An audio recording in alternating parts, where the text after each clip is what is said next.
l'acte 4 du Grand Talk de la semaine. Mesdames, Messieurs, merci d'être avec nous. Merci de prendre le rendez-vous qui vous permet de plonger de plein pied dans l'actualité d'ici et d'ailleurs.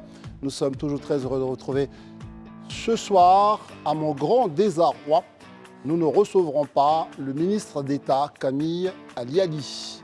Il a été fait grand commandeur de l'ordre du mérite de la justice aujourd'hui même. C'est un homme vraiment, un vrai pionnier de la Côte d'Ivoire moderne. Pensant à Camille Aliali, j'imagine tout ce que nos anciens ont dû parcourir, ont dû vivre pour faire de la Côte d'Ivoire ce qu'elle est aujourd'hui. Et cette contribution a été ponctuée d'un hommage. C'était aujourd'hui même par les soins du ministère de la Justice et des Droits de l'Homme. Nous ne recevrons pas une ministre française, elle c'est Sylvie Retailleau. C'est la ministre française de la recherche scientifique, en tout cas de l'enseignement supérieur plutôt. Eh bien, elle a démissionné suite à l'adoption de la loi immigration en France, mais sa démission a été refusée. Voici un exemple de démocratie. Parfois, dans la même équipe, on ne se comprend pas, on décide de partir et puis on veut justement se rabibocher. C'est le cas d'Emmanuel Macron qui retient sa ministre de la Recherche du côté donc, de la France. Et c'est un exemple à suivre. Il faut s'exprimer même quand on est dans le même bord. Voilà ce qu'on peut dire sur ces personnalités qu'on ne pourra pas recevoir alors qu'on aurait tellement voulu les faire parler ici. N'est-ce pas ? Bonsoir André. Bonsoir Christelle. J'espère que vous allez bien. Ça va plutôt bien. Très bien. Et nos amis également sont là ce soir. Avec beaucoup de plaisir, on a Isabelle Vauvor. Bonsoir. Bonsoir, et j'ai une information. On ne recevra pas ce soir Oura et Blesson parce qu'ils sont en route pour le congrès à Yamoussoukro. Ah oui, ça c'est bien Isabelle. placé. Merci Isabelle. Sarah, bonsoir. Bonsoir Christelle, bonsoir à tous. Élisée, bonsoir. Herman. Bonsoir Christelle. Daouda, bonsoir. Bonsoir Christelle. Alors, notre plateau, comme j'aime à le dire, est 7. Je ne l'ai pas dit aujourd'hui. Oui, c'est fait exprès. Notre plateau est 7. On se retrouve dans quelques instants pour débriefer sur l'actualité nationale.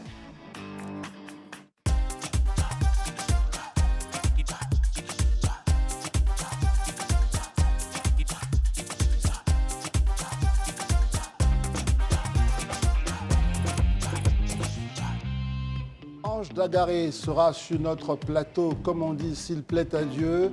Avant lui, il y aura Patricia Ekaba pour nous parler de son ouvrage. Et puis, un petit clin d'œil de la relation entre la Côte d'Ivoire et la Guinée. Vous comprendrez pourquoi. Et pour démarrer cette émission, bien évidemment, le congrès du PDCI. On l'a appris il y a seulement quelques minutes, Christelle et les amis. Le congrès aura bel et bien lieu. Pourquoi ? Parce que deux bonhommes ont pris leur baluchon. Ils sont en train de partir à Yamoussoukro, comme vous dites. Tout à fait. Mais avant de partir à Yamoussoukro, André, il faut signaler qu'ils avaient encore fait parler d'eux. Oura et Blesson, nos amis Oura et Blesson, avaient également donc décidé de dire non, ça ne se passera pas comme ça. La chose est arrivée sous l'aspect politique, des arrangements ont été faits, ils ont retiré leur plainte. On en parle avec nos amis André. Mais avant, juste, on va comprendre, là c'est la première réaction officielle du PDCI. Exactement. C'était la première. Bon, si c'est pas prêt, d'accord. Pas grave. On va juste demander à nos camarades comment ils ont vécu cette journée. Alors, qui veut se lancer ? Sarah ? Allez, je me lance. Bon, aujourd'hui, déjà, faut préciser quand même que ça a été un petit peu les montagnes russes, niveau émotion. On est passé par plusieurs informations contradictoires. Finalement, donc, ce congrès aura lieu. L'image, donc, du coup, affichée d'unité mardi dernier, j'ai envie de dire, c'est finalement concrétisé. Et j'ai envie de dire que oui, c'est un petit peu une surprise pour moi, finalement, que le congrès soit maintenu. C'est une bonne chose, bien sûr. On peut parler de réussite. Mais peut-être de réussite, je dirais, fragile encore un peu ou mitigée, dans le sens où les principaux reproches qui ont été faits, sans rentrer dans le détail, autour du comité électoral, du processus d'élection, etc. On n'a pas encore assez d'informations pour savoir si vraiment ils ont répondu à tous les reproches qui ont été faits. Une chose est sûre, c'est qu'ils ont probablement trouvé un consensus. Mais j'ai envie de dire, pour une paix pérenne au sein d'un parti, et pour que le futur président en fait jouisse d'une crédibilité sans faille, j'ai envie de dire, c'est important aussi pour tous les militants. Il faut qu'il y ait un processus électoral qui soit transparent et irréprochable. C'est très important. Donc une fois que j'ai dit ça, j'ai envie de dire qu'il est aussi important de s'attarder sur le fait que aujourd'hui, le fait que le Congrès s'organise à Yamoussoukro demain, c'est une victoire pour le parti. Mais j'ai envie de dire, on peut avoir des divergences au sein d'un parti et même des batailles, mais saisir la justice, ça reste quand même un niveau au-dessus. Une chose que je pense beaucoup au sein du parti n'ont pas osé faire, n'ont pas fait, ne feront pas pour justement l'unité de ce parti. Très bien. Alors Daouda, réaction. Est-ce que vous êtes déjà surpris que nos amis Oura et Blesson aient retiré leur plainte? Non, je ne suis pas surpris parce que... Et qu'est-ce qui a pu militer justement en cette... Au fait que je ne sois pas surpris. Non, justement, en fait, qu'ils aient accepté finalement peut-être des arrangements. Bon, je pense que le bureau politique, il y a eu lieu avant-hier, quand on a réagi au bureau politique, même si on sait que c'était assez... On ne sort pas d'une réunion aussi simplement comme ça, mais finalement, elle parlait de consensus. Comment on appelle ça? Tous ceux qui avaient été sanctionnés, leurs sanctions ont été levées. Donc, techniquement, il n'y avait pas de raison de garder cette plainte-là. D'autant plus qu'aujourd'hui, si M. Oura et Blesson gardaient cette plainte-là et qu'ils allaient au bout de leur, comment on appelle ça, de leur décision de justice, finalement, c'est eux-mêmes, parce qu'aujourd'hui, on entendait les gens, les uns et les autres dire oui, le gouvernement y a mis son pied, le parti au pouvoir les accusations fusaient de partout. Voilà, il y avait plein de supputations. Donc finalement, au lieu de s'en prendre au gouvernement ou à l'État de Côte d'Ivoire, mais n'oublions pas que c'est 2 militants du PDCI qui ont ouvert l'enclos de la bergerie et fait entrer le loup. J'aimerais le dire comme ça. Ou bien, pour donner notre image, donner le bâton à ton adversaire et placer le dos. Et c'est tout à fait normal. Si on te tape dessus, on t'a tapé. Et donc, techniquement, je me dis qu'aujourd'hui, le fait qu'ils retirent leur plainte, ils ont compris qu'ils ne servaient à rien. Il faut qu'on aille à ce congrès-là pour que la démocratie triomphe une bonne fois pour tous. En tout cas, on va dire bravo à Oura et à Blesson. Ils ont fait respecter leur droit le plus fondamental, qui est le respect des textes de PDCI. Très bien. Le temps de repartir avec vous, vous trois, de ce côté-ci, sur vos propos. Écoute, on écoute... Maître Blessi? On continue, d'accord. Ok, très bien. Donc, on va vous entendre là-dessus, parce que l'élément vidéo n'est pas prêt. C'est pas bien grave.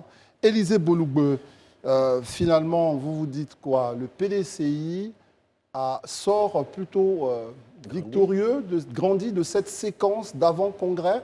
Vous vous dites, c'est juste une première étape? Personnellement, je pense que, je vais dire, la saisine de la justice par M. Blesson et M. Oura hier, pour moi, en quelque sorte, était la goutte de trop. Pour moi, c'était la goutte de trop parce que après déjà cette première tentative qui a valu la suspension du Congrès, après le bureau politique et après les décisions prises au bureau politique, je trouvais quand même inadmissible, à mon sens, qu'on revienne encore saisir la justice et demander que le Congrès à nouveau soit reporté. Je pense que c'est même un avantage pour eux qu'à la suite des échanges, ils aient retiré, parce que moi, je pense que même ceux pour qui peut-être ils penseraient travailler ou bien ils penseraient agir ainsi, seraient eux-mêmes à un certain moment un peu dépités de cette séquence-là. Donc vous dites que c'est un avantage pour eux, ça veut dire quoi? Parce que je pense que si on avait eu un résultat contraire, c'est-à-dire si la procédure avait continué et que peut-être on était arrivé à la suspension encore du Congrès pour demain, moi je pense qu'eux-mêmes, ils ne seraient pas très à l'aise dans leur peau. Ouais. Ils ne seraient vraiment pas très à l'aise dans leur peau. Non, moi, au-delà du pourquoi, moi, je vous pose la question, ils ne seraient pas très à l'aise, mais si finalement la justice reconnaît leur bon droit, pourquoi ils ne seraient pas à l'aise? C'est ça le truc. Parce que si vous vous plaignez, c'est que vous jugez qu'il y a des choses qui ne sont pas conformes au regard des textes du PDCI. Donc si la justice dit oui, finalement vous avez raison, les textes n'ont pas été respectés, mais pourquoi ils ne seraient pas à l'aise? Personne ne les a forcés, mais allons sur le délibéré, le verdict qui a été donné la dernière fois. Le verdict ne disait pas que ce qu'ils ont posé comme réclamation, ça veut dire que le PDCI n'a pas suivi cette thèse, parce que le verdict nous disait juste qu'on suspend, vous avez des problèmes en interne. Ce que vous émettez comme problème, c'est des problèmes qui s'entendent par la justice. On suspend le Congrès, allez vous entendre, ça a été même expliqué ici par le gouvernement du PDCI, allez vous expliquer, allez vous entendre, et puis après vous pouvez revenir. Donc ça ne veut pas dire on n'est pas dans le fond déjà du problème, mais on est déjà dans la forme. Sur cette base-là, je crois que la justice a tranché. Mais insister, persister, alors qu'après ça, il y a eu des échanges, les acteurs même, c'est-à-dire ceux-mêmes qui étaient censés être, je ne dirais pas protagonistes, mais qui étaient censés être des adversaires ont finalement baissé garde tous et ont dit OK, pour l'unité de la famille, allons ensemble. C'est vrai, vous êtes des militants, vous avez des droits, je suis d'accord. Mais ça, on sait ce qui vous avait motivé. Par exemple, dans le point 3 de leur revendication, ils avaient évoqué la question, par exemple, de la tentative d'éviction du professeur Gikawe. Mais ce dernier qui revient et qui dit OK, on avance. Moi, je pense que déjà, tout était déjà scellé pour qu'on puisse aller à un congrès d'unité. On a compris votre point de vue. Pardon. On a compris Herman, votre point de vue. Est-ce que, justement, ceux qui auraient, d'abord, pensez-vous qu'ils auraient été instrumentalisés?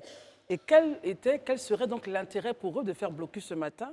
Malheureusement pour eux, ou heureusement, enfin bref, la justice n'a pas suivi. Mais pensez-vous que par derrière, il y a quelque chose qu'on ne maîtriserait pas, qui se joue? Moi, je pense que quand on a vu les belles images du bureau politique du PDC-RDA, même avant cela, on a vu que l'initiative de Kwame Kwasi, Patrice Kakapé, en réunissant tous les candidats déclarés avec leur staff et autres, et avec même certains leaders de ce parti, Jean-Luc Billon et les représentants de Thierry Tano, quand on a vu ça, et puis on a vu aussi qu'il y a eu la note du PDCI qui a suspendu ceux qui étaient sous les sanctions disciplinaires. Ça veut dire qu'ils avaient réintégré plus ou moins. Quand on a vu ça, il n'y avait pas de raison encore qu'on introduise une autre requête pour annulation. Donc aujourd'hui, s'ils sont partis faire l'audience pour cette requête en référé et qu'ils se sont retirés, parce que croyez-vous bien que M. Kopli, il n'est pas allé comme ça, sans argument, à la justice. C'est vrai qu'aujourd'hui, on a obtenu qu'ils retirent, on les voit peut-être un héros, mais en réalité, c'est peut-être que face aux arguments de la défense du PDC-RDA, ils ont pu comprendre qu'ils ne pouvaient pas aller loin dans cela. Et ils ont pu retirer. Dieu merci, ils ont retiré. C'est bon pour eux-mêmes et c'est bon aussi pour la justice. Parce qu'on n'aurait pas pu comprendre que cette justice qui, sur la base d'une requête de deux individus, deux militants, qu'on pourrait dire, qui ont quand même des antécédents. On rappelle qu'ils ont soutenu un candidat qui était autre que un candidat de leur parti politique. Non, laissez-moi, je vais terminer. Vous allez terminer, s'il vous plaît. Vous êtes long et donc quand on veut vous Oui, mais je suis dans une démarche. La démarche que vous avez dit simplement qu'il y a deux individus. Et donc cette démarche, quand même, on peut quand même vous dire, attention, ça va parce qu'ils sont deux qui n'en demeurent pas moins des membres du parti. Oui. Donc en quoi le fait d'être deux, ça change quoi? Je suis d'accord entièrement d'accord avec vous. Oui. Donc ces deux-là, leur action n'a pas été adossée à une pétition en interne où on pouvait savoir le nombre de personnes qui... Ils sont dans leur droit. Mais ils sont dans leur droit. Mais ok, ça au moins on est d'accord là-dessus. Oui, ils sont dans leur droit. Ils sont dans leur droit. Mais la justice aussi aurait pu... peut aussi regarder les différents organes. Il y a le bureau politique qui siège. Et il y a même les candidats qui étaient là, qui disent que maintenant, ils se retirent eux-mêmes officiellement. Parce qu'après le bureau politique, il n'y avait vraiment plus grand-chose, à part des questions de dispositifs. Je pense que sur ce point-là, tu mélanges tout. Non, je ne mélange rien. Si, tu mélanges tout. Je ne mélange rien. Laisse-moi fait la chute. J'ai fait ma chute, après, tu peux continuer. Permets qu'ils te disent... Pourquoi ils pensent qu'il y a un mélange là? Pourquoi ils pensent qu'on mélange? Tu arrives à comprendre. Mais très court, hein? Très court. Il faut que tu arrives à comprendre que les partis politiques sont régis par les textes des associations. Et donc, quand on est dans une association... Tu m'apprends rien. Mais justement, si tu savais, tu n'allais pas... Tout ce développement qui sort du... Mais je ne vois rien. Tu n'allais pas le faire. Parce que... Attendez, vous allez pouvoir le relancer. Non, tu vas me relancer rapidement. Parce que si tu le savais, comme tu le dis si bien, tu n'allais pas dire que deux personnes... Fut-elle deux personnes n'allaient pas porter plainte parce que les droits ont été bafoués. Permettons voilà. Maintenant, ce que je veux dire, deux personnes fussent-elles, comme tu voulais dire. Moi, ce que je veux que tu notes, je veux dire que quand on a saisi la justice, c'est vrai que la justice là, doit regarder des éléments probants. Je te dis que les antécédents de ces éléments-là... C'est quoi les antécédents? Dès lors que des militants d'un parti politique vont soutenir un autre candidat à un autre parti politique... Non, laisse-moi terminer. Tu mélanges tout. Non, mais écoute-moi au moins. Je t'écoute. Toi qui as la science infuse, tu peux m'écouter au moins. On va s'écouter, s'il vous plaît. Donc, dès lors que leur qualité n'est plus une qualité crédible de militants, puisqu'ils ont soutenu déjà un candidat et ils sont sous coup disciplinaire. Donc, la justice même ne donnait suite à leur requête pour annulation d'un congrès qu'il y a d'un parti politique, d'une association, comme tu pourrais le dire, qui a tous ces organes, qui décident d'un congrès, c'est que la justice... Quelle a été la sanction du PDCI, Herman? Daouda. Mais pourquoi est-ce que tu veux pas... Toi, à moins que tu ne comprennes pas, tu ne comprennes pas les règles s'il vous plaît, de jeu. Il faut être très court. Vous avez dit... On pose un problème de qualité, parce qu'il faut qu'on revienne sur notre sujet. On pose un problème de qualité de membre. En quoi est-ce que le fait d'avoir soutenu un autre candidat doit fonder, il faut bien dire que doit fonder, ah non, s'il vous plaît, doit fonder la justice à lui dénier sa qualité de militant? C'est quoi le rapport? Mais justement, la justice a le droit, ne lui dénie même pas sa qualité de militant. Oui. Mais ce sont des éléments qu'on regarde. Parce que la justice, là, ne regarde tous les éléments, toutes les pièces à charge vis-à-vis dans un procès pour délibérer quelque chose. Mais ceux mêmes qui viennent déposer, ils n'ont pas crédit. Ça aurait été dans un autre parti politique. Oui. Vous êtes sûr qu'il y a des partis politiques aujourd'hui qui sont aujourd'hui plus actifs lorsqu'il s'agit de sanctionner leurs militants qui sont dissidents. Et il va y avoir des militants qui sont sous coup disciplinaire, vont vouloir bloquer leur congrès et la justice va donner suite à cela. J'aimerais cette jurisprudence que la justice veut créer là, elle peut sévir après. Quand vous avez parlé, vous baissez. Vous parlez avec des frères. Je veux vous dire que c'est vrai que on a bien compris ce que vous avez dit. On n'est pas quand même sourd. On a bien compris. Quand je parle que vous parlez, ça, moi aussi ça me vient. Ça ne doit pas vous amener à parler parce que c'est nous qui dirigeons les débats. Voilà, vous avez parlé, on a compris. Bon, je ne sais pas ce que vous voulez rajouter. Ce qu'on dit juste. On est dans des trucs, on est dans des choses factuelles. D'autres vont réagir. Ce n'est pas une question de ce que vous pensez. Là, ce n'est pas de l'ordre de la pensée. La qualité de militant n'est pas liée à ce que quelqu'un aurait posé un acte ou pas. La qualité de militant est liée, Herman, est liée au caractère factuel qui est qu'il est militant. Mais un militant qui est sous sanction disciplinaire, il a la même qualité qu'un militant qui n'est pas sous sanction. Mais oui, il est militant. Donc ça veut dire qu'il est militant et puis ce qu'il dit est beaucoup plus crédible que des organes réguliers d'un parti politique. Vous allez me faire adopter, pour terminer, vous allez me faire adopter. On n'est pas des juristes ici, mais quand même on peut regarder. Non, Herman, on n'est pas des juristes, mais à un moment, la justice, il y a une question de logique. Ce que vous dites, excusez-moi, ça tombe en dessous de toute logique judiciaire. Quelqu'un qui est militant, si la justice dit vous êtes fondé à poser plainte, donc s'il est fondé, c'est qu'il a la qualité pour le faire. Donc pourquoi ce soir vous allez nous faire comprendre que non, ceux qui ont fait ça, ils ne sont pas fondés? Enfin, vous n'allez pas vous substituer à la justice. Je dis simplement que leur décision de retrait de leur plainte, ça les arrange eux-mêmes, ça arrange aussi la justice. Et je reste l'avait dit. D'accord. Moi, on ne va pas s'entendre parce que si votre compréhension de la justice est vraiment très bizarre. Non, c'est pas bizarre, c'est parce que vous voulez forcément débattre sur une opinion que je donne sur une Herman, on a compris votre point. On a compris votre point. Daouda également, on a compris. Permettons Élisée, parce que c'est important de pouvoir s'entendre. Élisa a déjà parlé, ok, très bien. Isabelle, vous réagissez sur ce point-là. Est-ce que selon toi, comme on a dit ici avec André, on est factuel, deux personnes, Oura et Blesson, deux militants, décident, quand bien même qu'étant sous sanction disciplinaire, de saisir la justice de notre pays. Et la justice entend bien ce qu'ils disent et leur font droit. Ils réitèrent encore leur action. Il y a arrangement politique. On a Maître Blessy qui dit non, finalement, justement, si on l'écoutait, justement, c'est bon, c'est prêt avant Isabelle. Oui, on peut écouter. Je pense qu'on y va. Le temps que ça se calme un peu ici et puis on revient. On écoute la première parole officielle du PDCI. Les requérants qui sont des militants du PDCI. Et ce que je peux vous dire, c'est qu'en réalité, lorsqu'il est affirmé toujours que le PDCI est le parti fondateur de ce pays et que c'est un parti de dialogue et de paix, nous avons pu encore nous en rendre compte aujourd'hui. La procédure est achevée ce jour par un désistement d'action. Cela veut dire quoi?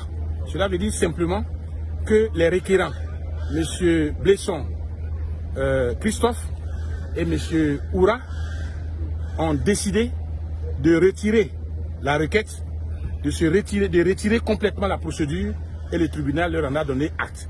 Cela veut dire qu'il n'y a plus de procédure contre le PDCI RDA, l'action est éteinte complètement et que le PDCI, bagages et voitures, les militants du PDCI peuvent prendre la route et jubiler à Yamoussoukro parce que le congrès se tient demain. Voilà. Voici la question. Voilà ce que donc la première parole officielle d'un membre important du PDCI en la personne de Maître Blessis Jean Chrysostome, qui dit évidemment que le PDCI est vraiment très heureux de ce désistement d'action. Ça veut dire que les requérants ont décidé de ne plus poursuivre. Comment vous réagissez, Isabelle? Merci de me donner la parole. Je tiens déjà à préciser que j'ai été sage comme une image. Hein. Oui, vraiment. Oui, voilà. Bravo. Bravo déjà. Alors, moi, je l'avais déjà dit hier. Le PDCI tente de sauver les apparences. Parce que déjà, il y a eu une première rencontre où il y a eu une médiation avec Kwame Patrice. Le maire de Yamoussoukro. Exactement, le maire de Yamoussoukro. Et à l'issue donc de cette rencontre qui s'est tenue avec des hauts cadres comme Billon, Thiam, etc., il y a un confrère média qui révèle donc ce qui s'est passé en disant que la médiation ne s'est pas passée forcément comme prévu, contrairement aux images qu'on a pu voir circuler sur les différentes pages des réseaux sociaux des différentes personnes qui étaient présentes lors de cette médiation. Pendant cette médiation, voilà, donc il y a Kwame Patrice qui aurait donc dit à Thiam que sa candidature, en tout cas, semait la division au sein du PDCI. Oui, parce qu'on nous a dit que ça a été assez houleux quand même. Exactement, donc ça a été vraiment assez houleux. Ils en sont sortis, la communication s'est faite. Ensuite, il y a eu le bureau politique. À la suite de ce bureau politique, il y a les militants Oura et Blesson qui portent plainte. Comme je l'ai dit tantôt, le PDCI tente de sauver les apparences. Si tant est que tout avait été résorbé lors du bureau politique et lors de la médiation, ces deux militants n'auraient pas porté plainte. Parce qu'ils estiment que leurs droits n'ont pas été pris en compte toujours, non seulement non pas dans la médiation, mais également dans le bureau politique. Je vous relance juste, c'est ce que vous venez de dire, mais ça ne rien comprendre là, dans ce que vous dites. Parce que c'est un désistement. Exactement. Non, j'en viens. Je suis pourquoi ils se désistent alors qu'on était en plein délibéré? Donc, du coup, ça veut dire que leurs droits n'ont pas été respectés. Mais seulement, on est face, en fait, à une situation qui est politique. C'est-à-dire que là, le PDCI se rend compte qu'il faut qu'il aille au dialogue en interne. Et il faudrait justement qu'ils appellent en fait les deux militants qui avaient porté plainte initialement, qui n'avaient pas du tout participé ni à la médiation ni au bureau politique. Qu'est-ce que vous en savez aujourd'hui? Ils ont été approchés, selon ce que vous dites? En tout cas, c'est mon analyse. Je pense en tout cas qu'ils auraient été approchés et c'est ce pourquoi ils ont retiré leur plainte. Et c'est salutaire. Voilà, c'est salutaire en tout cas pour le PDCI. Moi, j'aimerais vraiment faire un gros coup de cœur à Kakapé, maire de Yamoussoukro, qui a vraiment été plus ou moins le troisième homme de cette situation, qui a fait preuve de leadership et qui a vraiment réussi à sauver les meubles, si on peut dire ça comme ça. Et vraiment, son cheval de bataille, c'est l'union, c'est l'unité, c'est la cohésion sociale, etc. Et je pense qu'il aurait dû, en tout cas, poser sa candidature pour être le prochain président du PDCI. C'est dommage, mais vu son parcours et vu le fait qu'il soit l'ancrage même au niveau de Yamoussoukro comme maire, etc., il aurait été vraiment un candidat idéal. Pour moi, en tout cas, il aurait été le candidat idéal. Mais en tout cas, en tant que faiseur de roi, il a joué son rôle. Il a joué son rôle et franchement, au niveau politique, moi, je tiens vraiment à lui tirer mon chapeau pour ce qu'il a eu à faire. En tout cas, il s'est révélé aux yeux de ceux qui ne le connaissaient pas plus que ça, et même au niveau même de certains militants au niveau du PDCI. Donc, c'est tout en son honneur. Ouais. Est-ce que maintenant on peut parler du Congrès? C'est vrai que vous avez parlé de tous les à côté. Rentrons maintenant dans le Congrès. Comment vous voyez ce Congrès-là? À quoi vous vous attendez? Beaucoup pensent que ça va être très facile pour Thiam. D'autres disent non, attention, il peut y avoir une surprise. Comment vous allez analyser ce congrès pour clôturer ce sujet avant de recevoir notre invité? Moi, je pense que tous ces événements avant ce congrès-là prouvent bien qu'il y a quand même des frictions. Or, en toile de fond, c'est le congrès, c'est que la ligne de mire, c'est la présidentielle de 2025.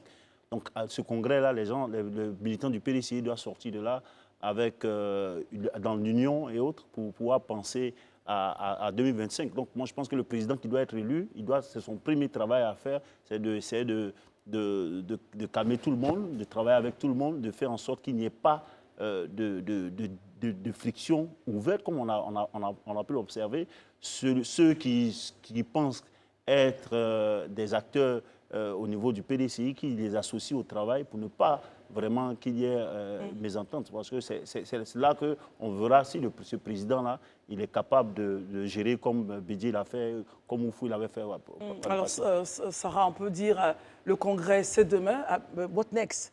Parce qu'on sait bien, bon, on peut le dire, il y a un boulevard qui est fait pour que... On sait déjà qui pourrait être président, mais en même temps, pour la Convention, il y a déjà des velléités. On sait qu'il y a 2 candidats qui n'ont pas pu candidater, mais qui ont des ambitions présidentielles. Est-ce que le président élu pourra justement aller encore au consensus et arriver à sortir une seule candidature pour 2025, Sarah?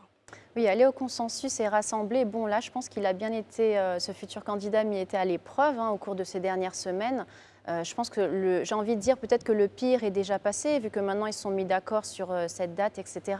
Mais pas forcément, parce que, je veux dire, tout à l'heure, avec Herman, on s'est focalisé sur ces deux militants qui ont posé beaucoup de problèmes au parti et qui ont un profil qu'on peut discuter. Je suis d'accord avec Herman, mais à côté, il faut aussi ne pas oublier, c'était lors d'une interview donnée par Jean-Louis Billon, justement, où il disait que il y avait une sorte de... Il ne savait pas trop utiliser le mot minorité ou majorité silencieuse du parti, qui n'était pas content avec toute cette organisation. Il parlait d'opacité en termes d'organisation autour du processus électoral. Donc forcément, qui dit opacité, je veux dire, ce n'est pas de bon augure pour la suite. Et donc, malgré ça, des candidats comme Jean-Louis Billon, et puis peut-être même, on peut mentionner Kofi Moïse Kouemoué, qui était le ancien ministre des Finances, qui a plus de 40 ans de bureau politique, qui s'était apparemment, vers le 4-5 décembre, retiré de tout ça. C'est quand même un signe de grande personnalité du parti. Donc pour vous, ça va bien se passer, mais pour la Convention, ça risque de... Il y a du travail à faire, je pense. Daouda. Moi, j'ai beaucoup d'inquiétudes parce qu'on a l'impression, quand on regarde le retrait de la plaine de Oura et Blesson, on a l'impression que tout va bien, que sûrement le PDCI est sorti de l'auberge. Mais je pense que c'est maintenant que le vrai combat va commencer pour le PDCI. Pourquoi est-ce que je dis cela? Parce que techniquement, avec les informations que vous avez données concernant leur conciliabule qui s'est plus ou moins mal passé. Des informations qui restent quand même à vérifier. Voilà. Parce que, bon, c'est pas mais non plus, une chose est certaine, on se rend compte qu'au sein du mouvement PDCI, tout le monde n'est pas forcément content. Parce que, qu'est-ce qui prouve quand on sait qu'un gars comme Billon, du vivant de Henri Konan Bédié, il a été clair avec lui, il a dit, quel que soit ce qui arrive, je serai candidat pour la présidence. Va-t-il accepter que pour la Convention, si aujourd'hui le tapis rouge a été déroulé pour Tidjane Thiam, qui devient président, qu'est-ce qui prouve que ce dernier va laisser la présidence pour la magistrature suprême à d'autres personnes? Donc le combat, il y aura un autre combat après. Voilà, je vais dire qu'on n'est pas là pour déterminer évidemment le sexe des anges. Pour l'heure, on sait une chose, c'est que le congrès va avoir lieu. Oui, il va se tenir. Pour ce qui est de 2024. Mais après, le challenge, il y a d'autres challenges qui arrivent. OK. Très bien. Élisée Boulougbo, on vous a vu, donc vous pouvez ramasser vraiment tout ce que vous avez entendu, Herman et tous les autres, là où vous n'étiez pas d'accord. Mais la question quand même sur laquelle il faut que vous réagissiez, c'est comment vous voyez finalement ce congrès qui aura lieu? Est-ce que c'est un congrès duquel le parti va sortir complètement renforcé, ou bien vous pensez que vraiment les lignes de fracture vont s'écrire vraiment à travers ce congrès? Moi, je pense, comme je l'expliquais ici il y a quelques jours, ce qui s'est passé, tout ce tumulte avant qu'on arrive à ce dénouement ce soir, pour moi, est un mal pour un bien. Ça a permis quand même au PDCI, à certains moments, aux uns aux autres, de comprendre aujourd'hui qu'il y a une nécessité vraiment de donner la parole à tout le monde, de permettre aux uns aux autres de s'exprimer. Donc, pour moi, c'est un mal pour un bien. Et quand ce congrès sera pour moi, je pense, et j'espère que les organisateurs sauront en tout cas prendre la mesure des choses, mais je crois que ça doit être un congrès véritablement ouvert où on donnera la parole véritablement aux militants pour que les militants s'expriment sur comment ils voient le parti, comment ils veulent que le parti avance. C'est vraiment important. Et je crois qu'à la suite de ce qu'on a vécu, certainement qu'on ira vers cette solution-là, ou bien cette option-là, de donner la parole vraiment aux militants et de permettre aux militants de s'exprimer. Comme je le dis, step by step, étape par étape. La première chose, déjà, finir le congrès. Je sais que ça ne sera pas facile, honnêtement, parce qu'avec toutes ces frictions qu'on a vécues, ça ne sera pas facile, mais je pense qu'ils se parleront franchement les uns aux autres et ils sortiront de là vraiment avec une mouture plus ou moins soudée. Et après, on va réfléchir sur la convention. Ils ont quelques mois encore d'ici la convention pour vraiment Les faire choses asseoir peuvent changer, éventuellement toutes les velléités ou bien pour vraiment faire asseoir, je dis, une ligne directive qui va conduire le parti dans le dialogue. Comme je le dis, il ne faut pas que les militants du PDCI, et notamment les responsables du PDCI, perdent le fil de leur parti. Le Parti démocratique de Côte d'Ivoire, le PDCI, a pour socle le dialogue. Oui. Comme Oufo Boigny l'a toujours dit, et je pense qu'ils ont tous intégré cela et forcément ils vont promouvoir ce dialogue-là pour aboutir à quelque chose de plus serein pour eux, qui est déjà pour leur avantage, mais je pense qu'il y a aussi pour l'avantage même du pays, parce qu'il faut qu'à un certain moment quand même on aille dans un sens d'apaisement, dans un sens de quiétude. Très bien. Voilà un peu ce qu'on pouvait dire de tout ce que... Ouais, écoute, je suis vraiment sage comme une image, mais tout de même, Non, j'ai mais quand même... c'est à vous qu'on a donné la parole en Bah premier. non, pas du tout. Non. Non, non. Comment non? Non, non, j'ai pas donné mon point de vue sur... pas grave, Isabelle. Non, non, mais je vais le donner Attends, quand non, même. elle peut le donner, non, bien sûr, non, moi je pensais, parce que, attendez, non, attendez, je pensais qu'on était rentré avec vous, c'est vous qui avez parlé de KKP, je me rappelle très bien. Oui, j'ai parlé, mais j'ai pas donné mon point de vue sur... Non, d'accord, voilà, la donc suite. pour moi, vous avez pris la parole, et quand on a fini, on a relancé l'ensemble. Mais allez-y, donnez-nous votre point de vue très rapidement sur le sujet. Je pense que l'ensemble des éléments d'information a été dit concernant la tenue du congrès en lui-même. En revanche, moi, j'aimerais parler des défis d'après bien. le congrès, notamment défi de cohésion et d'unité, le défi surtout au niveau du financement, le défi pour faire vivre le parti, la reconquête donc du pouvoir, parce qu'il faudrait repenser en tout cas au niveau des bases sur l'étendue du territoire national, bien. parce qu'ils ont perdu quand même pas mal de bastions au vu des Lors élections, des élections, oui. les élections précédentes. Ensuite, il y a le débat public. Aujourd'hui, comment est-ce que le PDCI se situe s'il y a un nouveau président? Parce qu'aujourd'hui, que ce soit de Yassé ou de Thiam, on ne sait pas ce qu'ils pensent, par exemple, sur les cas de la vie chère, sur la situation sociopolitique avec les autres pays voisins, les coups d'État, etc. Donc, ça sera vraiment le moment de pouvoir se pencher sur ces questions Très bien. d'actualité politique. Ensuite, il y a la présidentielle de Et puis 2025. on termine, Isabelle. La présidentielle de 2025, on me presse. Oh oui, Ok, si, c'est bon, bien sûr. je vais m'arrêter là pour Très le bien. moment. Je pense Ben, que une c'est chose déjà est des éléments sûre, d'information le propos que intéressants. vous avez voulu tenir, il était extrêmement important parce qu'évidemment, on n'a pas eu le temps de situer les enjeux. Vous avez bien fait de nous ramener à cela. On continue le cours de cette émission. On va parler de littérature. Hier, ici à Abidjan, nos compatriotes ont découvert un nouvel ouvrage d'un auteur lors donc d'une dédicace, d'une présentation de cet ouvrage. Ouvrage écrit par Patricia Ekaba, que nous recevons aujourd'hui, qui est sur notre plateau. Et elle nous ramène un ouvrage dont vous allez nous présenter le titre. Exactement. Il s'agit de... Bonsoir et Sable bienvenue. dans les yeux. Merci. Merci d'être là. Patricia Ekaba, vous êtes auteur de l'ouvrage Du sable dans les yeux. Pourquoi? Qu'exprime ce titre? Du sable dans les yeux. Alors, du sable dans les yeux, Ça fait mal le sable dans les yeux. ça fait très mal. Et ça fait très mal notamment à la mère de famille dont je raconte l'histoire. Ok. En fait, l'histoire est racontée par sa fille, Natacha. Et il arrive quelque chose en fait, de dramatique à cette mère de famille, puisqu'à la suite d'une erreur médicale, elle perd la vue. Ouais. Et elle a ce sentiment en fait, de picotement, comme du sable dans les yeux. Et donc, c'est un peu ça la trame de l'histoire. Alors, du sable dans les yeux, ça revient, justement, ça ramène à une sorte d'image très africaine où très souvent, on utilise ce genre j'allais dire, d'image pour dire qu'il y a quelque chose qui me dérange, qui me pique, etc. Est-ce que l'histoire, finalement, que vous nous racontez est parsemée uniquement, enfin, on va dire, il doit y avoir de belles choses, d'événements plutôt malheureux duquel on tire des enseignements? Alors, pas du tout, parce qu'il s'agit en fait d'un livre plutôt joyeux. Positif, voilà.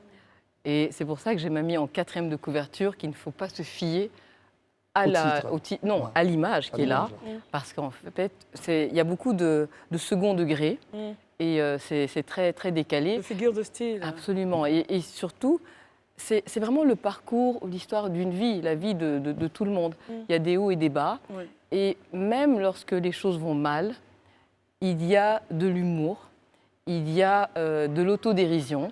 Et donc, c'est un livre plutôt joyeux et optimiste, en réalité. Très bien, Isabelle.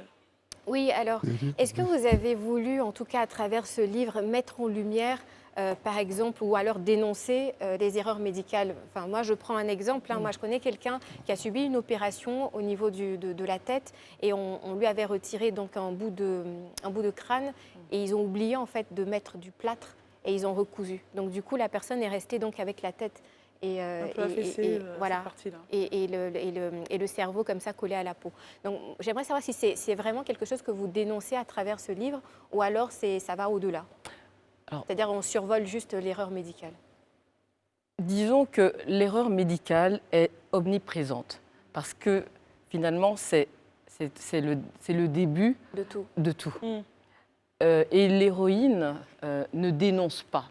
C'est-à-dire qu'en fait, comme il se passe d'autres événements par la suite, elle estime qu'elle est finalement chanceuse.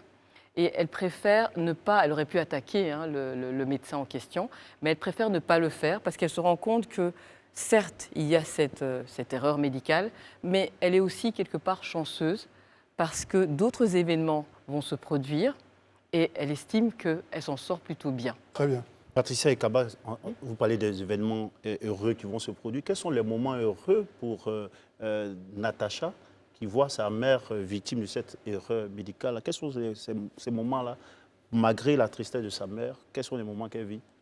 Par exemple, Natacha a son premier enfant.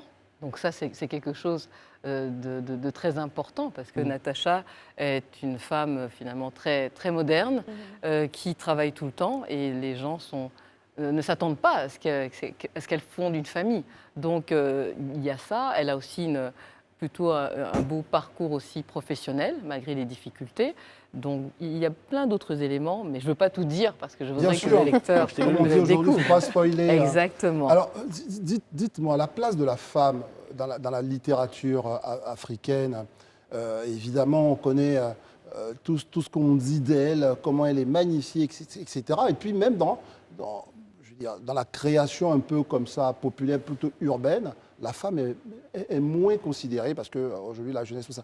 Est-ce que derrière, à travers cet ouvrage, il y a une volonté comme ça de réhabiliter ces dames-là qui sont dans les formes, malgré les situations, des coups de la vie, etc. Est-ce qu'il y a une volonté comme ça?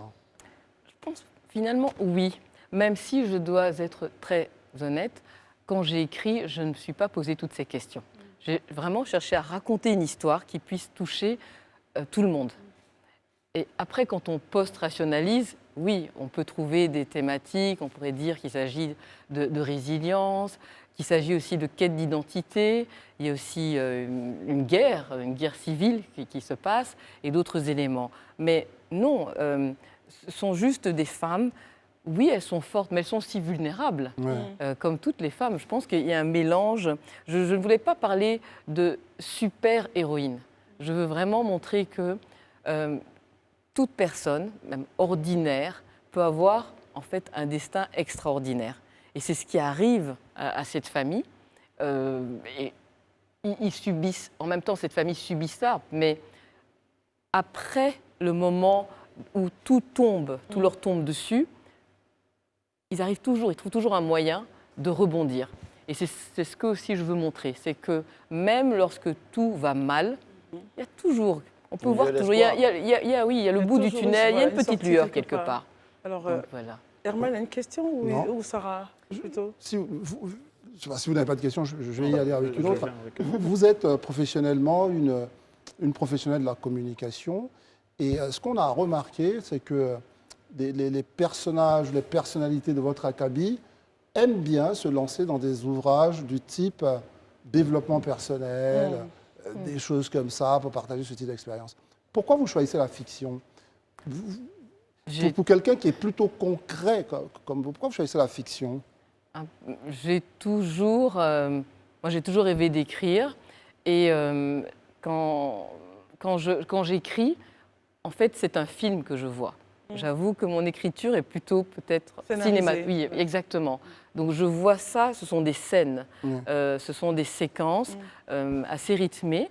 Et pour moi, l'écriture, c'est une forme d'évasion. Ça permet à tout un chacun de voyager gratuitement. Ce livre ne coûte que 2 000 francs. La fiction. Ouais. 2 000 francs. 2 000 francs. Pourquoi? Parce que et je salue les éditeurs. Et Il les s'agit- éditions Eburny, il faut en parler parce qu'ils Absolument. ils font beaucoup. Les- Ils font un hein. travail Exactement, extraordinaire. exactement. Donc les éditions Eburny ont décidé, avec je pense d'autres éditeurs, de rendre le livre accessible au plus grand nombre. Donc moi je suis très contente justement que ce livre ne coûte que 2000 francs CFA parce que je me dis qu'il pourra être à la accessible par portée tous. de tous. Vous avez combien de pages dans ce livre-là? 180 pages. Oui, 180. oui, 180, c'est facile à lire rapidement. Apparemment, quelques jours, oui. voilà. Les premiers retours que j'ai reçus, en fait, m'ont fait vraiment plaisir parce que, apparemment, quand on ouvre la page, on veut toujours voir ce On qui va. dévore. Oui, surtout qu'en fait, on ne s'attend pas Oui. C'est ça. à Et ça. quel niveau de langue vous avez utilisé justement pour l'écriture de ce bouquin? Alors, j'ai utilisé le niveau de langue selon les mots qui me venaient à l'esprit. Et mais quand, par exemple, la maladie dont souffre l'héroïne, la mère de Natacha, s'appelle le ptérygion. C'est clair que c'est pas un mot que je pas un connaissais mot commun. moi-même, C'est clair, ouais, n'est-ce c'est pas? clair. Mais dans la narration, tout de suite, il y a la petite fille qui explique ce que c'est avec ces mots très simples. Ouais, Elle dit quand le blanc de l'œil avance sur la partie noire. Donc et ce que j'ai aussi essayé de faire, c'est de m'assurer que même si un mot n'est pas compris, apparemment, on peut comprendre le sens de l'histoire. l'imaginer. Absolument. Très bien. Ça n'empêche Isabelle rien. Oui, en tout cas, c'est Ou bon de Sarah. savoir, pardon, par rapport au prix que vous rendez quand même la littérature accessible à tous. Ça, je vous salue vraiment pour ça. Moi, je voulais juste connaître quels sont les auteurs qui vous ont inspiré, en fait, un peu plus jeune, parce que vous disiez que vous avez toujours rêvé d'écrire, et je suis un petit peu curieuse de savoir quelles ont été vos influences. Bon, elles sont diverses, mais alors, spontanément, comme ça, je crois que j'avais été surprise un jour de constater que Marie Higgins Clark, qui fait des romans, qui faisait des romans Des policiers, romans policiers, ouais. avait été, je pense, hôtesse de l'air. Et je pense que c'est la fin de trentaine ou quarantaine qu'elle s'est vraiment mise à écrire. Vers la fin carrément. Exactement. Ouais. Et je pense que ça m'a inspirée dans la mesure où, comme vous l'avez dit, j'exerce une autre profession, une profession exactement à part entière. Et je me suis dit, ça veut dire qu'on peut faire les deux choses en même temps. Et aussi, j'aimais aussi son style parce que elle prend un chapitre, par exemple, et puis après, ce qui suit n'est pas forcément lié à ce qui précède. Oui, c'est vrai. Mais on retrouve plus loin le personnage et c'est comme un puzzle. Et pour moi, écrire, c'est aussi un peu comme être un architecte. On bâtit une maison.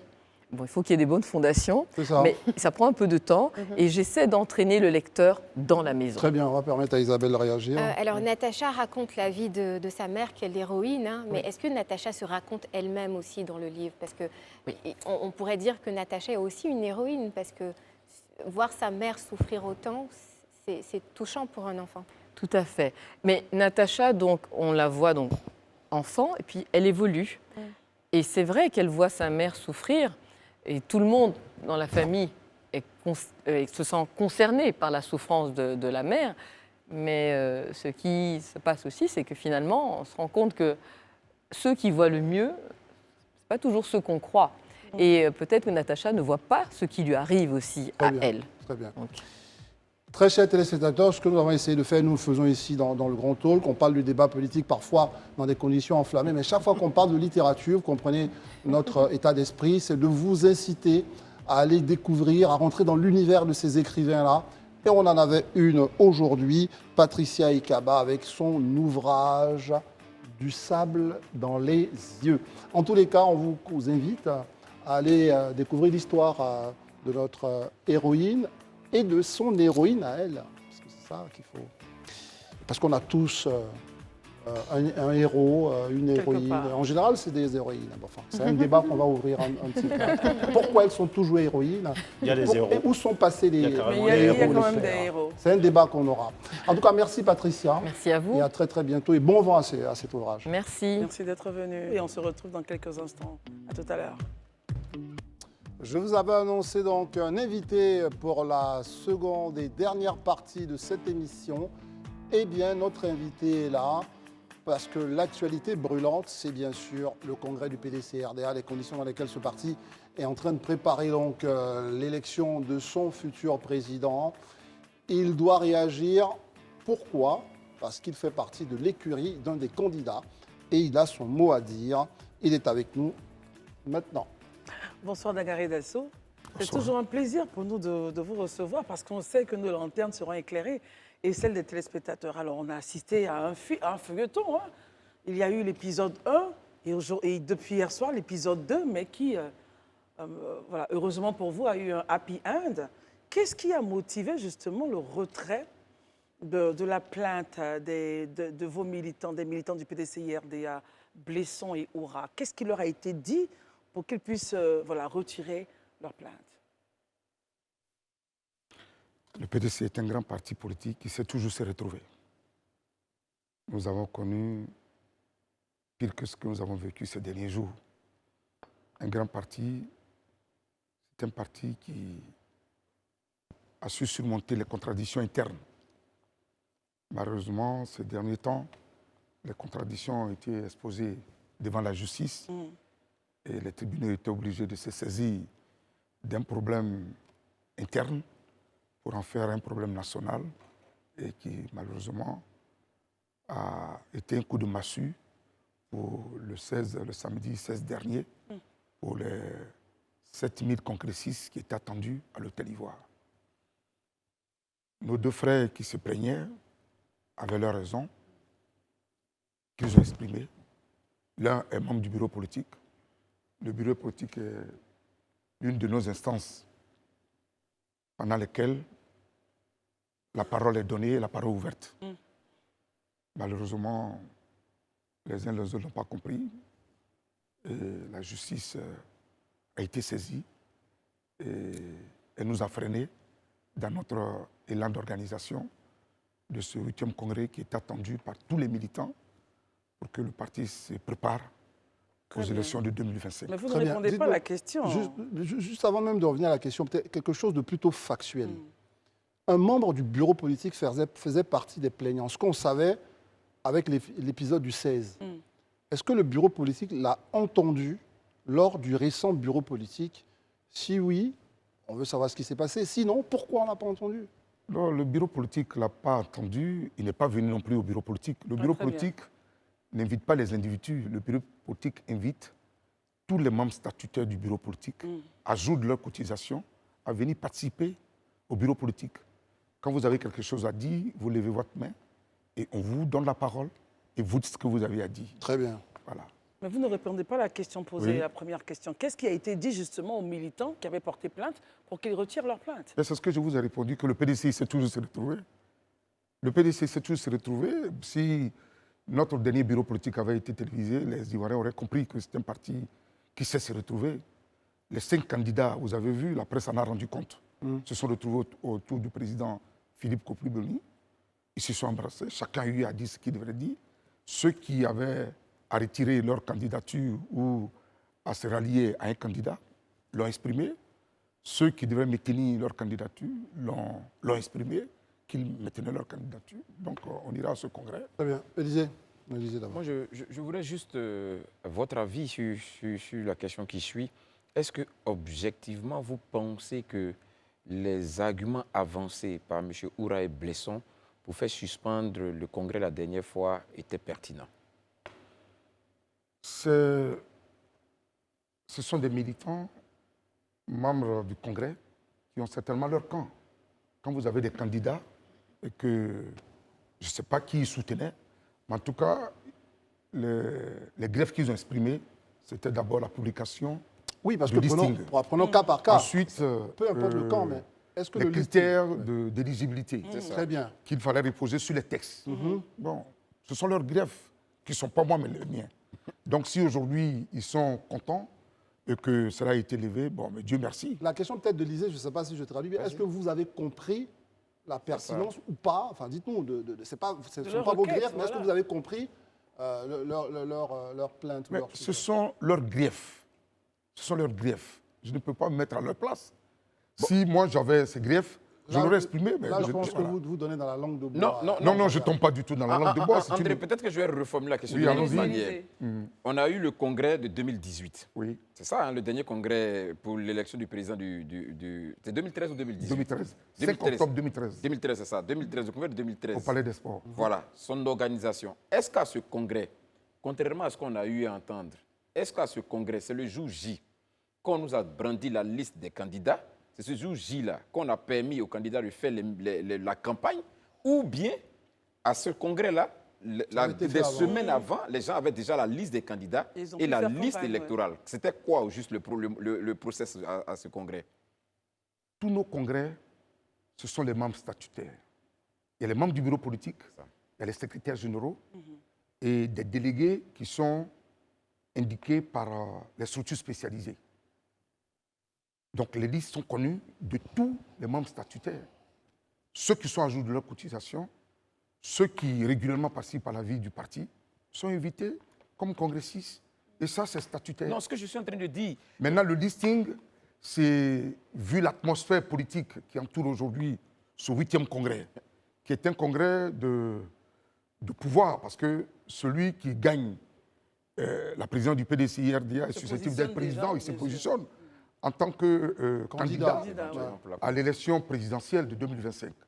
Donc c'est cette atmosphère-là qui a dû provoquer tout ça. Sinon, le PDCI a l'habitude des congrès ordinaires électifs et des congrès extraordinaires électifs. Très bien. Voilà. Ma question, on sait que l'un des griefs des plaignants, c'était qu'il y avait des doublons sur la liste électorale. Et vous êtes membre d'un staff d'un candidat.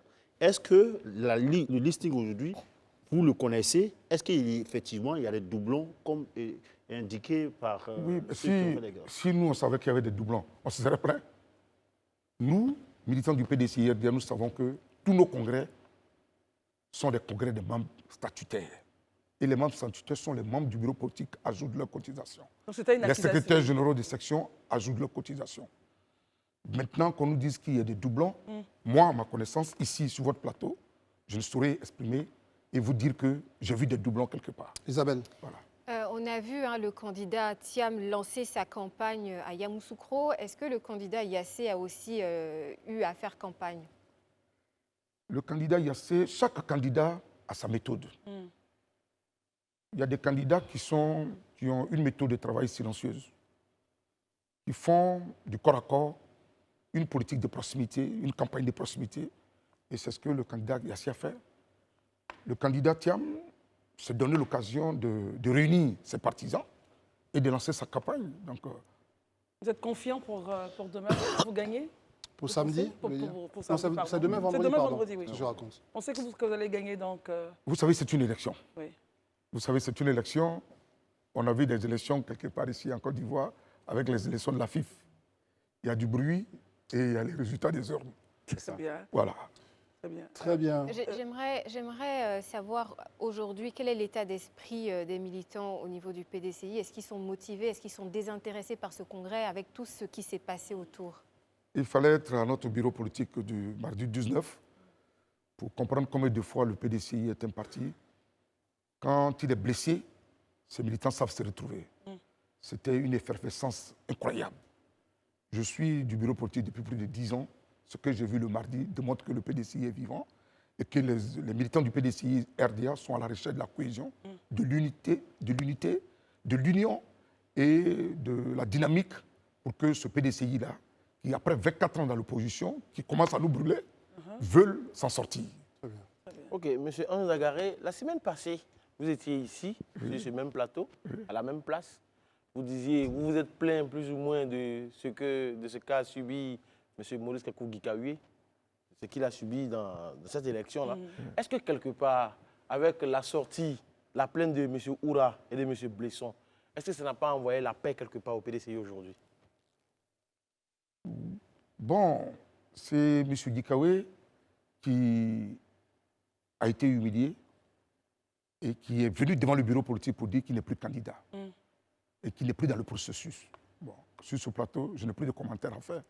Puisque celui qui était candidat, celui dont la candidature semblait être rejetée et que le bureau politique a reconnu que ça n'a pas été rejeté, que tous les candidats pouvaient être admis à ce congrès extraordinaire électif.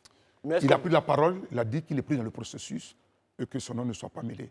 on est d'accord avec tout ça, mais aujourd'hui, le fait que M. Gikawe soit parti gentiment, je me retire, simplement, on va à un congrès, est-ce qu'on ne pourrait pas dire merci à Ouraye Blesson? Ah non.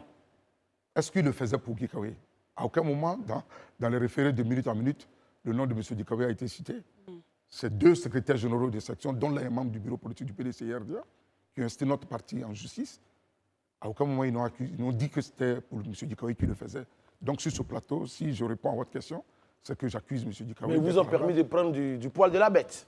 Tout à fait, tout à fait. Ça a remobilisé les militants.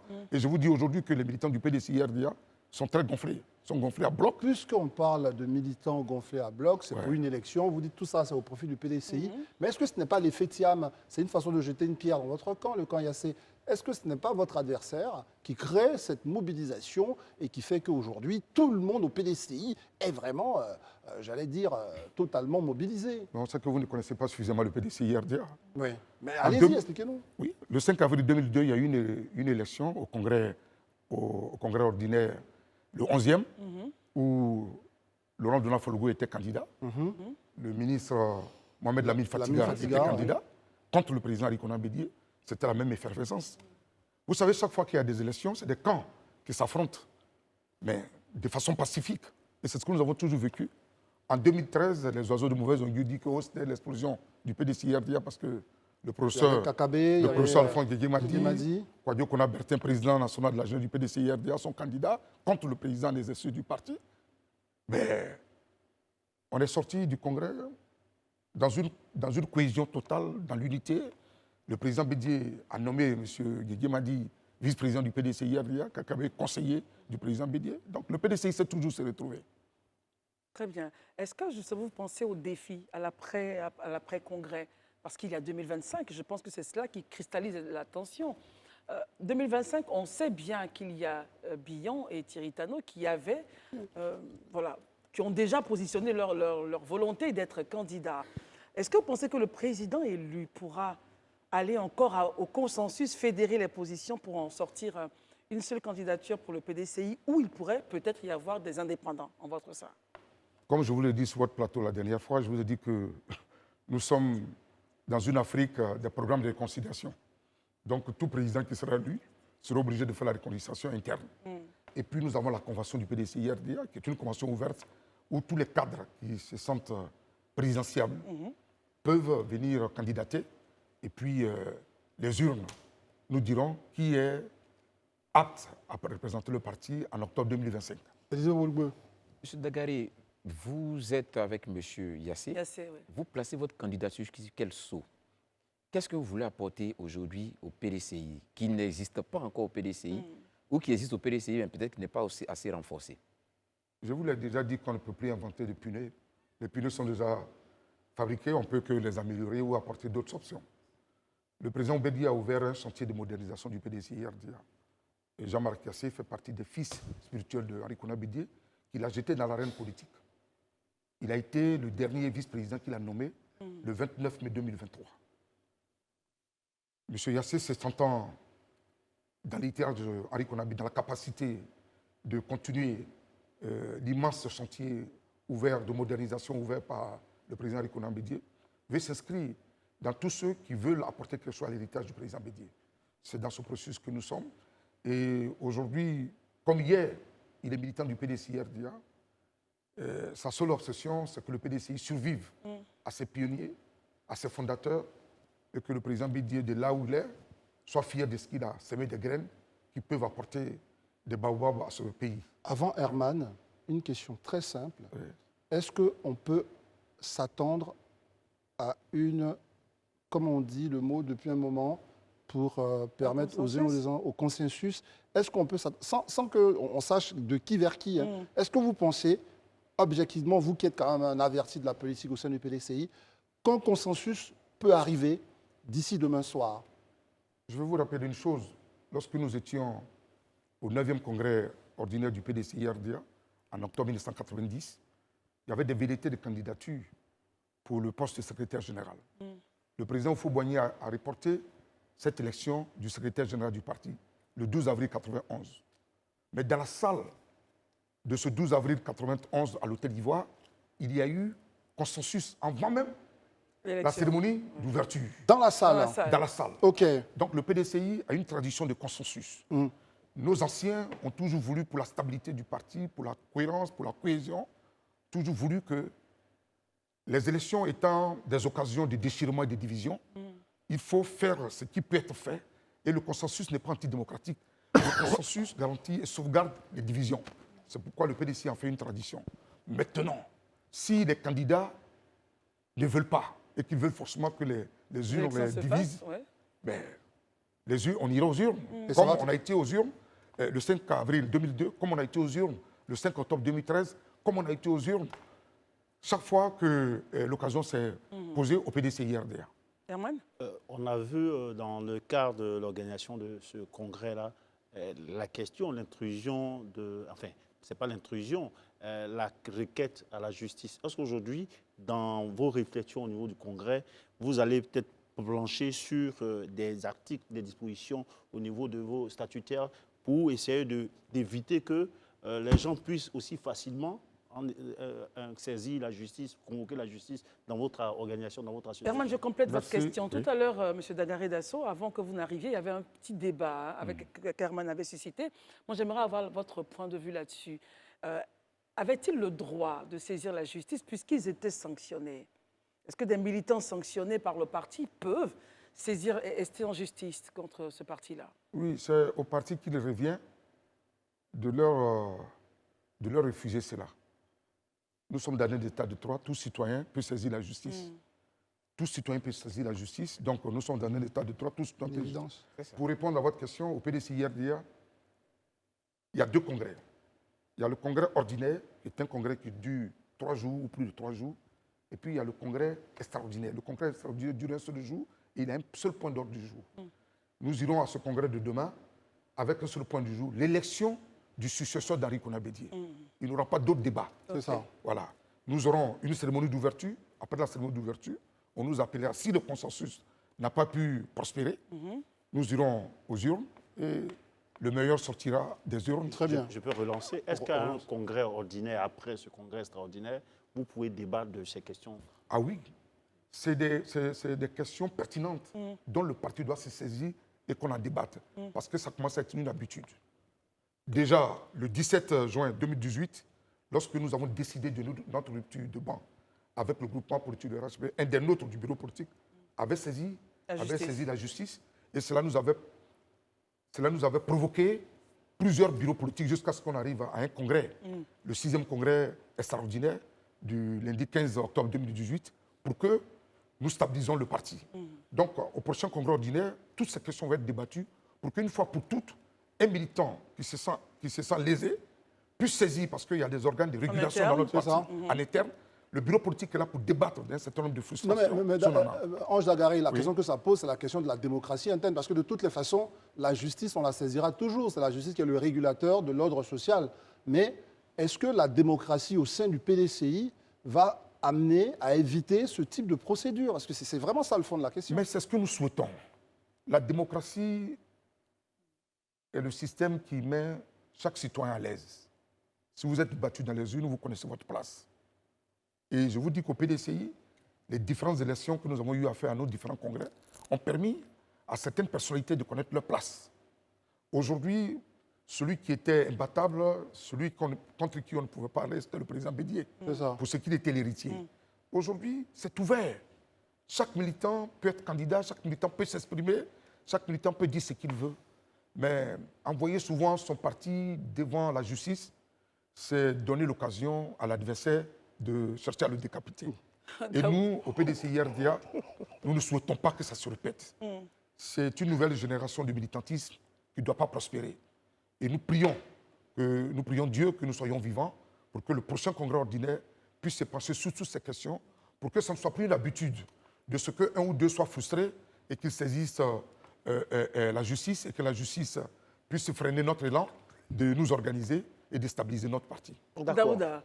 Moi, c'est une question de pédagogie. Hein, ça, avec votre expérience en matière de bureau politique et congrès, est-ce que pour ce prochain congrès qui va se passer demain à Yamoussoukro, Congrès extraordinaire. est-ce que le congrès peut décider autre chose que les candidats n'ont pas décidé, par exemple?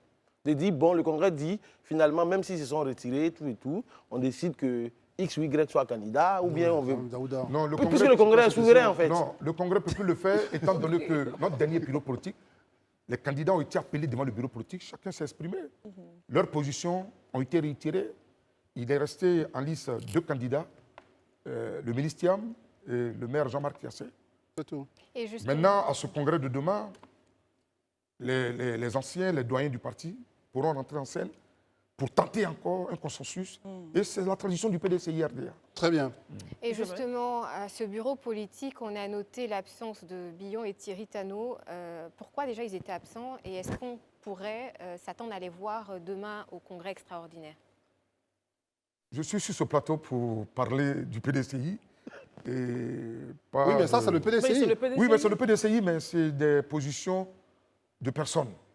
Et ils ne m'ont pas mandaté de venir exprimer ce qu'ils pensent et ce qu'ils veulent faire. Mais Vous avez lu leur déclaration, M. Bion a dit qu'il ne pourrait pas participer à une telle mascarade. C'est à lui d'être invité sur ce plateau pour exprimer ce qu'il appelle Mais mascarade. justement, Ça est-ce veut que dire c'est- que le Allez-y, dialogue Isabelle. en interne n'a Elle pas, ne fonctionne pas, été, ça ne n'a pas été efficace. Oui, mais le bureau politique dernier nous donne l'occasion de nous retrouver tous pour que chacun puisse exprimer ce qu'il a sur le cœur. Bon, j'ai senti leur absence. C'est à eux de nous dire pourquoi ils étaient absents. Vous partez et donc qu'est-ce qui les divisé motivait. au congrès. Non, on ne peut pas être divisé. Vous savez, le PDCI est un fétiche que des Ivoiriens qui ne sont pas dedans ignorent. C'est un parti qui s'est rebondi, c'est un parti qui sait se retrouver. attention, ça dure 25 ans qu'on dit ça. Hein. Ben, en même Ça temps, dure le fait- 25 ans, ça dure. Ben 25 ans que nous sommes dans l'opposition. Ouais. Et ça brûle, vous l'avez Oui, dit. mais en tout à Oui, même mais l'heure. l'opposition brûle. C'est mais en même pourquoi temps- nous sommes pressés. Monsieur Non, Dagaré sortie Dasso, d'écran. 25 le ans fétiche que vous avez, Monsieur pas Dagaré 25 ans Dasso. que C'est vous êtes 24 ans. Mais l'année prochaine, ça fera 25 ans. Non, on ça dit ne pas ça. 25 Alors, ans. Monsieur Dagaré Dasso, Vous étiez dans la On parle de coalition du 2020. pouvoir de 2010 Ah jusqu'à ouais. 2018, donc vous n'avez pas 25 ans. Vous voulez régner cela, M. Dagaré? Prenez la constitution ivoirienne. Ne sont au pouvoir que ceux qui ont gagné les élections présidentielles. Mais sauf que vous Nous avez n'avons pas gagné gagné les l'élection en tant élections. que RHDP en RHDP. 2010. Ça. Oui, C'est bon, le deuxième tour. pas la renier ça quand même. rupture a été faite le 17 juin 2018. Je ne peux pas revenir dessus. Très bien. Alors, Monsieur Dagaré Dasso, il se trouve que votre fétiche, là, 2 personnes disent qu'on ne le porte plus. Et ces personnes ont quand même des partisans. Alors, vous partez à ce congrès-là sans ces personnes-là et peut-être leurs partisans. On ne sait même pas si messieurs Oura et Blesson, qui ont décidé donc de laisser tout tomber, seront présents. C'est quand même des voix qui ne seront pas là pour s'exprimer. Est-ce que par derrière, le comité des sages entreprend une médiation pour qu'on puisse les voir justement à ce congrès-là et que votre fétiche soit encore plus fort? C'est la tradition au PDCI-RDA de toujours négocier. Le dialogue est notre arme forte. Et c'est ce que nous faisons toujours. Le PDCI n'exclut pas. Le PDCI est un parti d'inclusion. Le PDCI est un parti de rassemblement. Donc, les doyens sont à la tâche pour arriver à les amener à la raison. Mais ils se sont trompés la première fois. Non, ils ne se sont pas trompés. C'était leur position et ils l'ont exprimé. Bon, que ça Parce que plaise ou s'ils ça ne plaise s'étaient pas trompés, M. Dagaré, je ne pense pas que vous, ici, vous seriez en train de vous plaindre du sort qui a été réservé à M. Gikawi. Au moins, vous nous concédez au moins. Oui, ben, M. Dikawe a dit hier devant le bureau politique, c'est le mardi dernier, qu'il n'est plus dans le processus. Et que si un jour, il doit être président du PDCI, il le saura. Donc, il n'est pas parti du parti. Très bien. Isabelle? Alors, le premier congrès extraordinaire devait se tenir à Abidjan. Cette fois-ci, c'est à Yamoussoukro. Pourquoi ce changement donc, de localisation? C'est Oufoué qui nous appelle. Qui vous appelle? Le président Oufoué? Oui, c'est Oufoué qui nous appelle, c'est sa mémoire qui nous appelle. C'est le Yamoussoukro est le berceau du PDCI-RDA, c'est la ville natale du fondateur. Si les doyens et le président ont décidé que nous retournons à Yamoussoukro, c'est pour que Yamoussoukro nous apaise tous et que nous sortons de Yamoussoukro unis, forts et cohérents. Ça, c'est intéressant. Est-ce que vous y voyez un signe? Parce que finalement, le fait que ça ne se soit pas fait à Abidjan, là, que tout le monde prépare à Abidjan et que finalement ça va se faire à Yamoussoukro, quelle est votre lecture? Quel est le signe que vous voyez? D'aucuns diraient on va sur les terres d'Oufoué pour plébisciter son héritier qui est Thiam. Ou bien vous avez une autre lecture qui serait par exemple la lecture de l'Union. ce n'est pas ce qui a été décidé. Nous allions tenir ce 8e congrès, qui est un congrès extraordinaire électif. Ouais. Il y a 2 candidats qui sont restés en liste. Nous allons voir ce que Yamoussoukro pourra donner, qui est la terre de la paix, la terre de la sagesse, la terre de l'unité nationale. Et c'est que les esprits de Oufou vont vous dire aussi. Tout à fait. L'esprit d'Oufou est là, il va nous guider. Et nous avons senti au bureau politique dernier l'esprit de Félix Houphouët-Boigny-Darí qu'on avait dit, parce que l'union, les faits faisant, la cohésion, la recherche de la paix, parce que ce que beaucoup oublient quand on est militant des partis politiques, ce n'est pas nos querelles intestines, nos querelles de crochet. Ce qui est important, c'est d'acquérir le pouvoir, de reconquérir le pouvoir pour le PDC. Et quand on est au pouvoir, toutes les solutions sont possibles.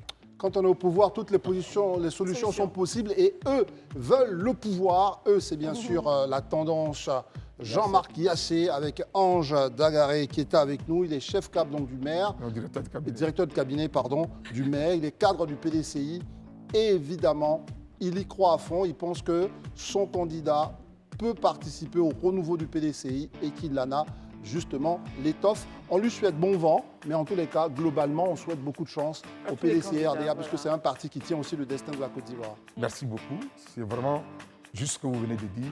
Le PDCI, c'est le patrimoine national. Le PDCI, c'est l'âme de la Côte d'Ivoire. Le PDCI, si vous allez fâcher les autres partis quand on dit ça. Je dis, si vous n'êtes pas PDCI, votre papa était PDCI, votre grand-père ou votre arrière-grand-père. Ça, c'est sûr. Il y a combien de PDCI dans toute la famille, monsieur? On a tous un peu d'ADN. Vous avez tous un petit sang PDCI quelque part qui reste encore en vous. Et nous souhaitons bon PDCI et que ce congrès se déroule dans l'esprit de Félix Houphouët-Boigny-Darí qu'on avait dit. Je vous remercie de m'avoir reçu. Merci beaucoup, monsieur Dagaré Dasso. Merci Herman, merci à Isabelle, Élisée et à Daouda. André, merci beaucoup. Merci, aux équipes Christelle. rédactionnelles, Maï, Rassis, aux équipes techniques, aux cadreurs. Merci à toute la régie. On se retrouve donc demain pour une autre émission de Grand Talk. Ce sera la dernière, André, de la semaine. Et puis voilà, les fêtes approchent à grands pas. Portez-vous bien et les programmes continuent sur Live TV. Bonsoir.